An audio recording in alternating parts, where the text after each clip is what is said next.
Welcome into the Scene Project Sports Network. My name is Bubba Starts, your host. This is our coverage of the 2026 Masters Tournament. Rory McIlroy wins it all again, back-to-back years, becoming just the fourth man to do so in this tournament. Shady, what do you think, buddy? Hey, big dog McIlroy. You know what I'm saying? I actually got my Rory McIlroy shirt on right here. I don't know if any of the fans can read this right now. That's Rory McIlroy in a picture of him. No, man, he did. He said it best yesterday. He's like, I gotta remind myself I've already won a green jacket. Because there was like a couple points there. It was like, is he gonna win? Is Scottie gonna come back? What's happening here? But he pulled it off. Yeah, well, and a lot of guys made it interesting today, right? Justin Rose in the middle of the day moves into a lead. Rory's, kind of scrambling through the first few holes and going down at one point, 2 shots off the lead, right? Justin Rose is hitting the ball well. He has a little bit of a collapse in there, and you kind of feel bad for Justin. I thought we were going to have a repeat of last year's playoff, right? Scottie Scheffler. I thought Scottie was actually going to put the pressure on with the way his day started.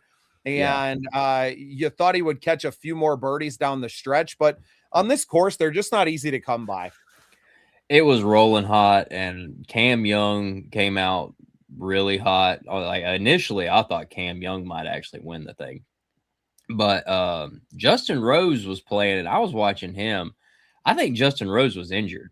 I think something was wrong with Justin Rose's knee. Because he went from really striping everything to like being laid out on the right a little bit on everything. But Justin Rose was right there the whole day. Poor Shane Lowry, man. He started off pretty good, but then he sculled one straight into the face of a bunker trying to go for it on a par 5. He was out of it. And then Sam Burns early on, he had some rough goes. He's a young guy though, so everybody's kind of rooting for him. He got bit. Augusta bit him nice and ripe. So that was, he kind of disappeared after about 1 o'clock. But yeah, Rory held on. I thought Sam had one of the coolest shots of the day. His putt on 16, where the way that green is with that big hill, he just throws it out there and it rolls down, probably 18 feet down into there. Hey, we're joined not only by our co-host Shady here, but we got our co-host of 789 and Vikings United, Big B, in the house with us as well. Maybe B, I can't see you on the screen. I'll back up. Can you see him, Shady? No, I don't see him, but I hear him. Oh, all right. Well, B will be back. Want to take a second to shout out our sponsors of all of our golf coverage here on the Scene Project Sports Network. Skunked Golf Company. Look good, even if your game stinks. I know Shady's got some in his closet. I'm wearing all of my fresh retro gear today in honor of the Sunday at the Masters. We're so grateful to them. Check out the comments. You get a 20% discount right now with code Stay Stinky, celebrating their 2-year anniversary. And we're so grateful to have awesome partners like that here at the Scene Project Sports Network. And we're just recapping the day real quick. We got another live show after this one covering the weekend baseball as well. But how do you not talk about this iconic tournament? Everything that transpired. Rory McIlroy, a historic weekend, the largest lead after 36 holes that we've ever seen, right? At 6 over or 6 under, 12 under and 6 shot lead on the rest of the field. And then to have the rounds that you did yesterday with Cam Young moving into a share of the lead with a 65, Scottie Scheffler launching himself up the leaderboard with a 65 of his own. It definitely set the stage for some drama today. And someone who you talked about all week in Justin Rose ends up making a move as well today. So Sunday wasn't without drama, but at the end of it all, it's the man who had the lead or a share of it to finish every single round, Rory McIlroy, bringing it home, his second green jacket after chasing one for nearly 2 decades, now gets 2 in back-to-back years, only the 4th man to do it, joining some pretty elite company in that, Jack Nicklaus, Nick Faldo, and Tiger Woods. Absolutely incredible performance on the weekend. B, did you get a chance to watch much golf this weekend? I saw some highlights. Walking through the office, people had it on. I wish I would have saw that putt. I'll have to watch it again. I heard you guys talking about it quickly. Yeah, this is like the first Masters in a long time. I didn't see like a whole bunch of it. I was just so busy, but because I always look forward to the Masters, Daytona 500, some of the other big events. But yeah, for Roy Day, congrats to him. I saw that go before he even teed off on Saturday. He was up by 6 strokes. And I made a comment. I go, is he going to pull his is this going to be him trying to be Tiger Woods, where he's just going to go out there and just dominate now on Sundays? And, and of course he did it. He held his own. He won the gold jacket, like Bubba said, the 4th guy to do it. I forgot the name. I heard something impressive that I'm trying to think of the guy now, but had the whole round, every round, didn't have a bogey. So that was pretty impressive, especially for that course. I don't know. Max Homa, he had a pretty good round today. Yeah. Well, yeah, Scottie Scheffler played a clean card today, but just not able to gain the strokes needed after kind of a rough, I think he had a rough Friday with Scottie, but then stormed back on Saturday and shoots a 65. Cam Young a 65 yesterday and just couldn't get a putt to fall. It was really tough, obviously, watching you in that last pairing where you're hoping to see some drama between your two co-leaders to start the day. And Cam just couldn't get him. But that speaks to, golf in general, right? But also this course in particular it's crazy that you can go out and for 4 days and see all the different, it's an amazing challenge to go out there. And even Rory, right? A 65 on Friday, a 73 on Saturday to kind of keep things close in the field. But that's what this course does to you and does to the best in the world. And that's why it truly is the iconic event that it is, plus all the traditions, right? Which I am just getting used to on our side, right? They're not fans, they're patrons. It's not the back 9, it's the second 9. And listening to Jim Nance waxing poetic about the tradition of it, the ceremonies during the week, the par 3, which we talked about on Thursday's show, just all of it together makes for one of the best weeks in golf and really an iconic American event. And I think that's why we all tune in. You get the drama, just the beauty of it, the way they put the production together. I think as I've become a content creator and an executive producer, to know the work that goes into making everything look the way that it does on TV. Obviously a picturesque golf course like Augusta National makes the job easier, but the framing of everything, the moments that you're able to capture, the gallery at the end as everyone on the course is surrounding the 18th green, it's as good as it gets, man. It's such an incredible, not just golf, but an incredible sports moment. And this year, getting to see Rory do it, which we haven't seen since 2001 when Tiger did it. It's been 25 years, a quarter of a century since the last time this happened. This was a historic weekend. Yeah, that's kind of hard to believe. It's been 25 years. Well, Scottie Scheffler is the first one to do a bogey-free round since 42. By the same group of people that brought him in the building. And that's sorry, guys. The most accountability you'll ever have is who's talking? Was that part of the coaching staff in the front office when he was drafted? Oh, my phone. Well, we're not going to stick around too long tonight because we got another stream to get into and everything. Would love to just kind of kick it around to you, B. I know you didn't watch a lot of this today. You're going to really enjoy watching some of the highlights. For you, Shady, what was, your favorite moment of the weekend? Was it a particular hole? I know we had some hole-in-ones this weekend too, right? So was that, is it more of a generalization, the moment of Rory walking away? What for you was really what sets this apart from the others? It varies. It varies fan to fan. I liked watching Freddie Couples on the first day make a run. You never know what it's going to be, but golf has that way of doing like a 4-day adventure. So you get a little storyline. So Freddie comes out and Freddie's hanging with them, so that was good. I liked watching that. I picked Jordan, and, Jordan was hanging there for a little bit.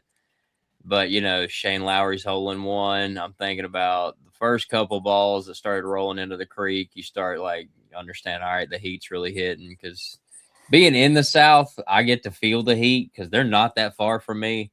Yesterday, today, I was like, there's no way. There's no way. This ball's got to start rolling. And today it did. It started rolling. And every shot, like the camera angles and stuff, you saw, it was an uphill battle. It didn't matter if there was a dip in it. Every green was uphill, and they never got to see how it was going to look.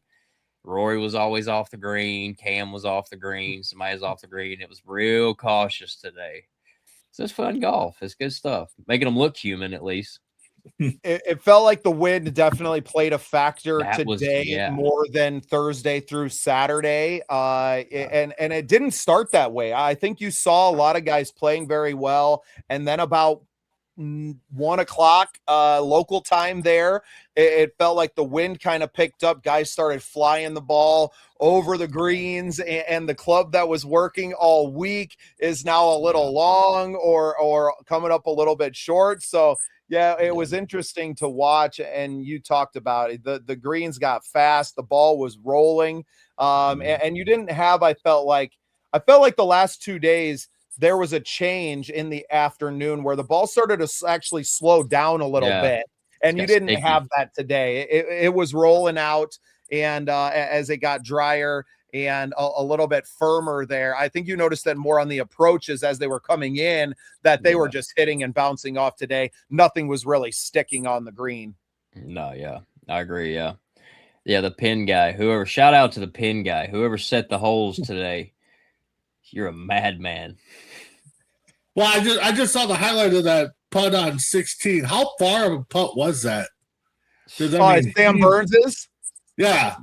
Yeah, I got it. Had to be 25 feet, from the hole. I'm not sure. The ball traveled probably 45 feet. Well, yeah, because of the turn and stuff. I mean, that's one thing with the Masters, and I'm a golfer that gets out once, maybe twice a year.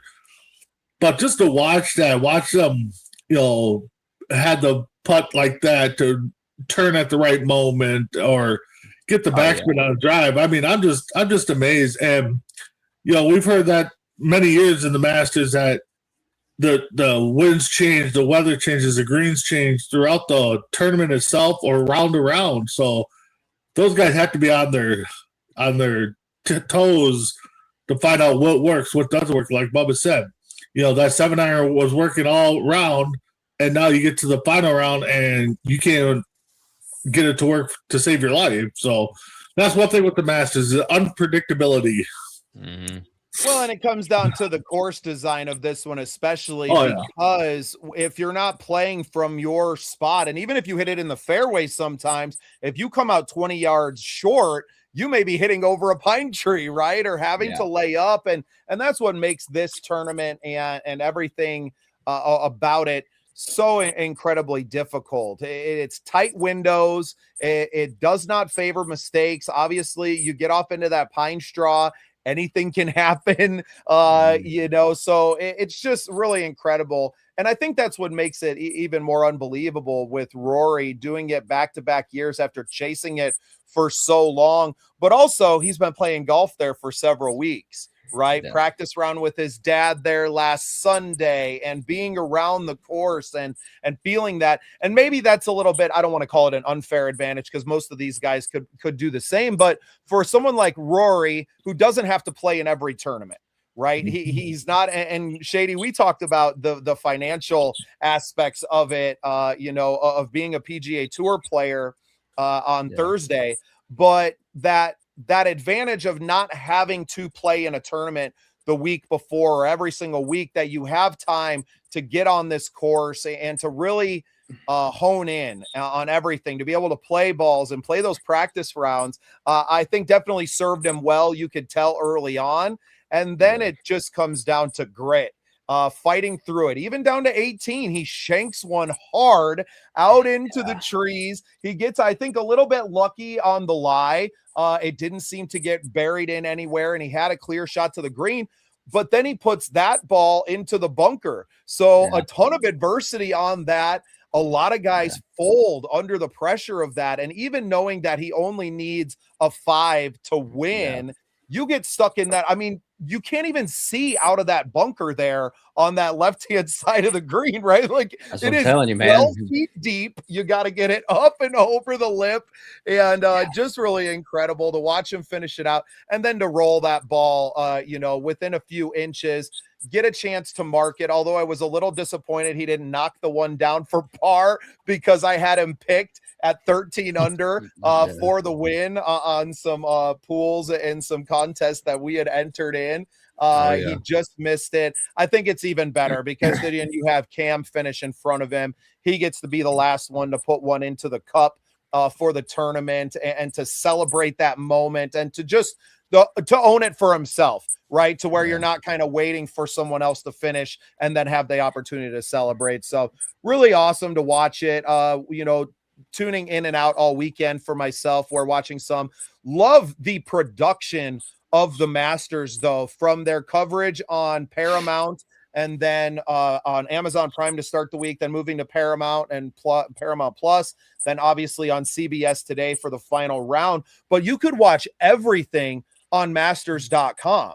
So you could watch it all for free right from their website. So I had it pulled up on on the computer while I'm working, watching the background. I think it's really cool the way they had Amen Corner, and then you had 15 and 16. You had the 4, 5, 6 run that you could just sit there and watch those 3 holes as if you were a patron, sitting there and watching. So I thought the production, as someone who we spend a lot of time doing this for ourselves now, looking at it and going, this is the future. I can't wait till we can bring that kind of experience to some of the charity tournaments that we're doing, right? And obviously it's a little bit different scale, but that's the way I'm looking at this tournament, where I'm like, oh, we can provide this experience for our crew, right? And granted, we're not the greatest golfers in the world on the most beautiful course on the planet. Now there's some judgment there. I'm a little biased to our American courses, but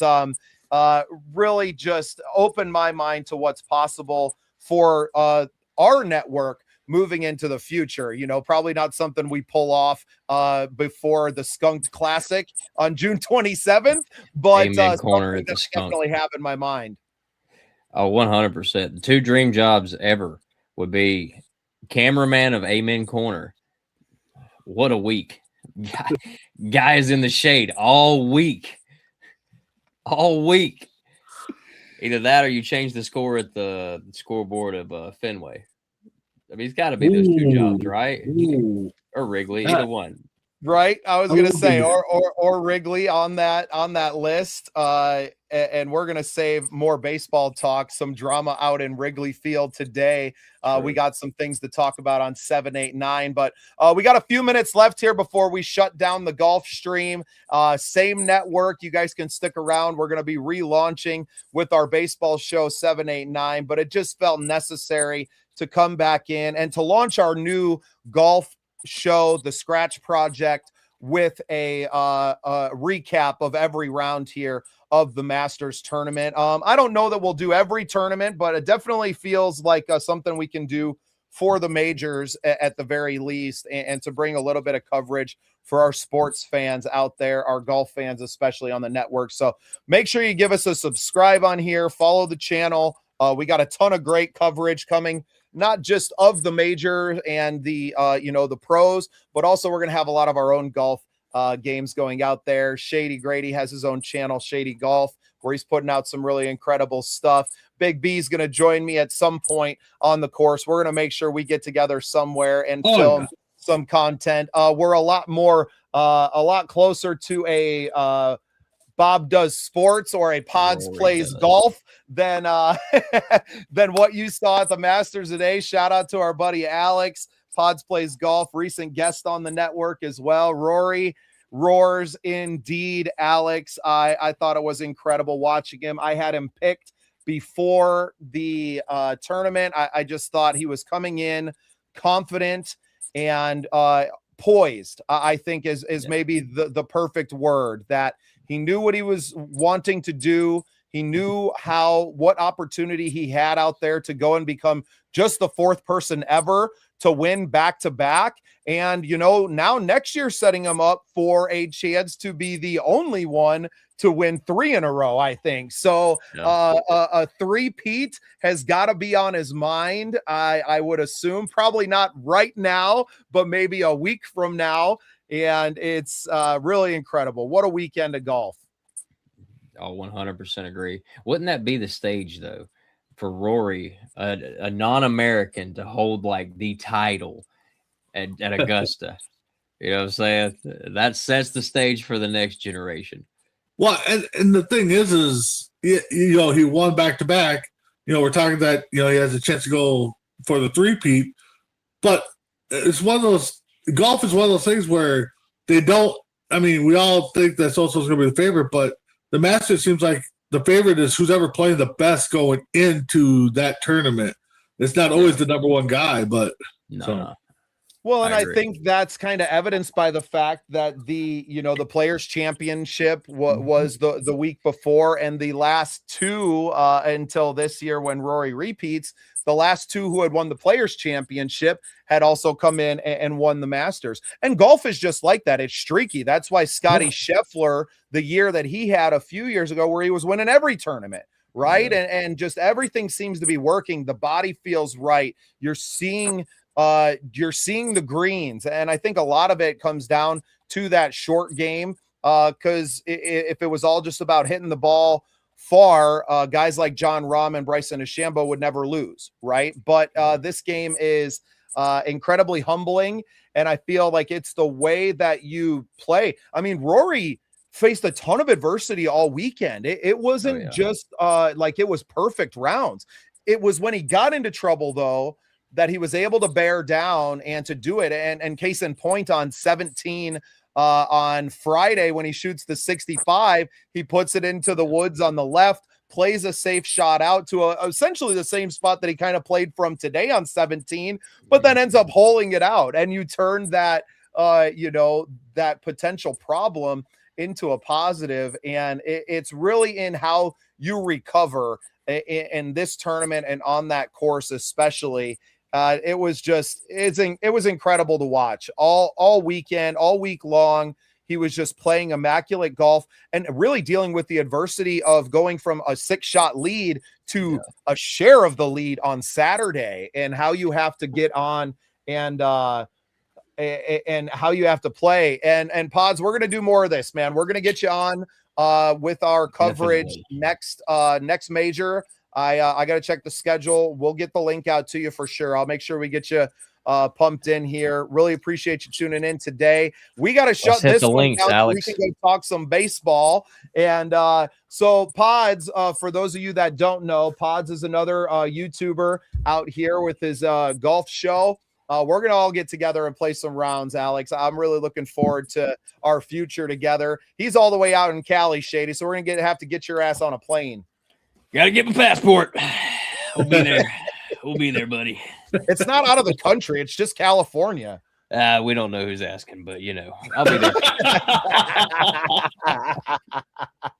Well, we absolutely adore all of you fans that have tuned in with us all week. This was the launch of the Scratch Project. So we will be covering some of the major events, big moments in golf, and kind of putting this out there. I don't have a regular release schedule quite yet for this one, but we wanted the opportunity to obviously film some content while the whole world is thinking about golf and building a little bit of a reputation out there, putting out tons of shorts all over and talking about this. Hell, I even had Larry Fitzgerald answer my question yesterday morning while we were tuning in to Morning at the Masters. So that was a really cool moment to see our name right below Larry Fitzgerald on the TV screen. Really happy with that. We're always looking for ways to put the brand out there. So thank you, Alex. Thanks for tuning in. You're going to be on with us for the next one, buddy. So we'll definitely keep you in mind. You guys stick around. We're going to be right back on the channel with 7, 8, 9. We're going to shut this one down, and we're just going to start a brand new stream with our baseball show 7, 8, 9. So with that, congratulations to Rory McIlroy on repeating as the Masters champion. Absolutely incredible golf from Rory, and to me, the early favorite for next year, barring something crazy happening in the next 12 calendar months, right? The next 51 weeks of time. For Big B and Shady Grady, I am Bubba Starts, and we will see you in 5 minutes on 7, 8, 9. Thanks, guys. Hey guys, I just wanted to pop in and tell you about a great new company that we just started working with. Skunked Golf Company out of North Dakota sent us some awesome gear. Man, they got some great stuff, y'all. They got some awesome hats. They sent us some great polo and collared shirts, some t-shirts, skirts for the ladies too, and some sweet visors. Go check them out. Skunked Golf online.